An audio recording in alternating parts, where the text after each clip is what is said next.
साथियों नमस्कार।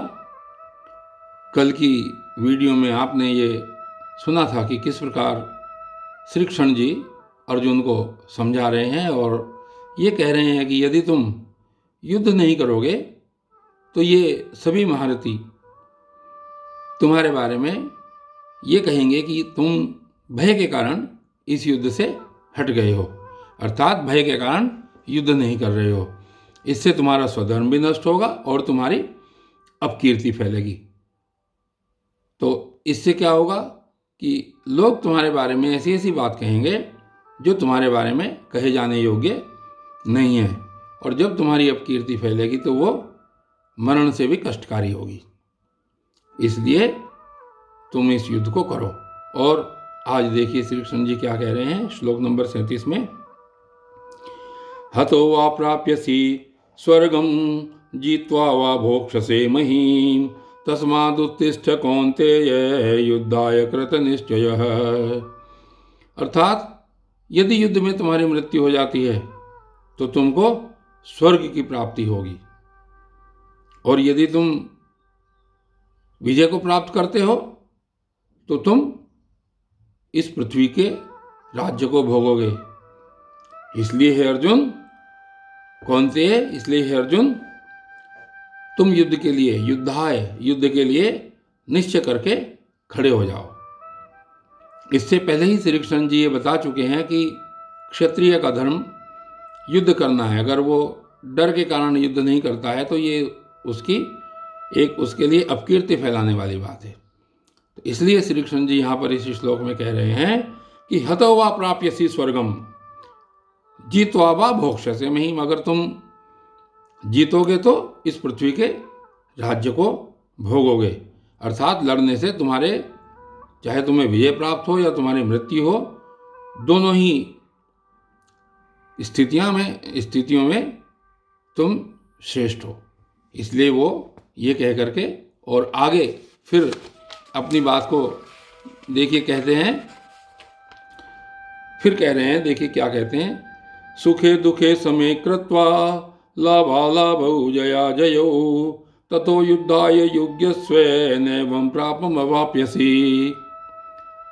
इसलिए हे अर्जुन, सुखे दुखे समे कृत्वा, सुख और दुख को समान जानकर, लाभालाभौ, लाभ अलाभ, लाभालाभौ जया जयौ, जय और पराजय जो भी है उन सबको, हे अर्जुन, सुख और दुख को समान समझकर, लाभ और हानि को समान समझकर और जय पराजय को समान समझकर, ततो युद्धाय युज्यस्व, युद्ध के लिए तैयार हो जा, नैवं पापम अपाप्यसि, नहीं तो तुझको पाप की प्राप्ति होगी, नहीं तो तुझको पाप लगेगा।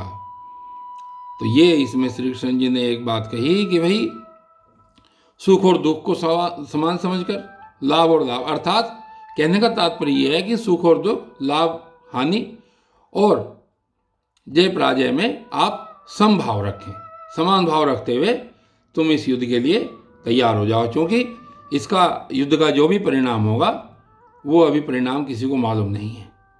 इसलिए तुम अपने क्षत्रिय धर्म का पालन करते हुए युद्ध करो। और इतना कहने के बाद फिर अपनी वाणी को थोड़ा सा बदलते हैं श्री कृष्ण जी, और फिर अगली चीज क्या कह रहे हैं, देखिए क्या कहते हैं। एषा ते अभिता सांख्ये बुद्धिर्योगे त्विमां शृणु बुद्धया युक्तो यया पार्थ कर्मबन्ध प्रहास्यसि। और ये कह रहे हैं कि हे पार्थ, हे अर्जुन, यह बुद्धि तेरे लिए ज्ञान योग के विषय में कही गई है। यह बुद्धि तेरे लिए ज्ञान योग के विषय में कही गई है। ज्ञान योग क्या चीज है, थोड़ा सा शॉर्ट में बताना चाहूंगा कि अपने कर्म, इंद्रिय और शरीर के द्वारा होने वाले कर्मों में कर्तापन के, अभिमान का भाव न रख करके सब कर्म सर्व सच्चिदानंद घन ईश्वर के द्वारा प्रवृत्त हैं, ऐसी बुद्धि को रखने वाला जो व्यक्ति है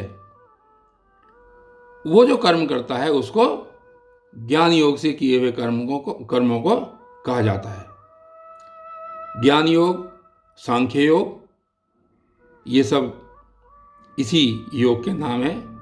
और श्री कृष्ण जी ने ये कहा कि अभी तक ये जितनी बातें जो तुझको कही गई हैं, ये सब तेरी बुद्धि के लिए ज्ञान योग के विषय में अर्थात सांख्य योग के विषय में कही गई हैं।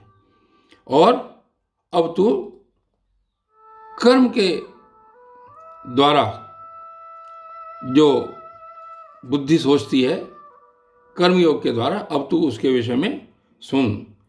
पार्थ कर्म बंध प्रह्यास्यसि, कर्मों के बंधन को तू भली भांति त्याग देगा, नष्ट कर डालेगा, उसको अब तो सुन। तो कर्मयोग की महिमा का वर्णन करते हुए आगे कहते हैं, नेहा विक्रम नाशो अस्ति प्रत्यवायो न विद्यते स्वल्पमपस्य धर्मस्य त्रायते महतो भयात्।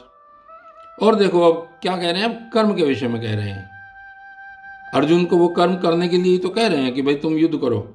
तो कहते हैं कि इस कर्मयोग में आरंभ का कभी नाश नहीं होता। आरंभ का नाश नहीं होता यदि आपने कर्म कोई शुरू कर दिया, अर्थात अगर आपने किसी चीज़ का बीज डाल दिया, कोई कार्य प्रारंभ कर दिया, तो वो कभी नाश नहीं होगा, वो कभी फलीभूत न हो, ऐसा नहीं होता। और न ही इसका कोई उल्टा प्रभाव होता है। उल्टे प्रभाव न होने का क्या मतलब है कि यदि आप कोई कार्य प्रारंभ करोगे तो इसका कोई भी नेगेटिव इफेक्ट, कोई भी उल्टा प्रभाव इसका नहीं होगा, कोई दोष इससे नहीं लगेगा। और दूसरे क्या होगा, बल्कि अस्य धर्मस्य स्वल्पम, और इस धर्म का थोड़ा सा भी पालन करने पर महत भयात, क्या होगा, अगर इस धर्म का तुम थोड़ा सा भी पालन करोगे तो ये आपकी महान भयों से रक्षा कर लेगा, आपको कोई भय नहीं होगा। इस प्रकार श्री कृष्ण जी इस श्लोक में ये कह रहे हैं कि तुम कर्म करो। कर्म करने का मतलब ये है कि यदि तुम कर्म करोगे, अगर कर्म आपने प्रारंभ भी कर दिया, शुरू भी कर दिया, तो इसके शुरू होने से कोई नुकसान नहीं होगा और इसका कोई उल्टा प्रभाव भी नहीं होगा।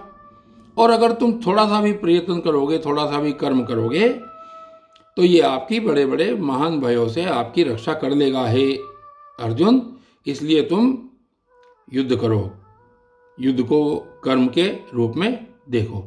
और इस प्रकार कल श्री कृष्ण जी आगे क्या कहते हैं, ये हमारी वीडियो जारी रहेगी। तब तक के लिए धन्यवाद।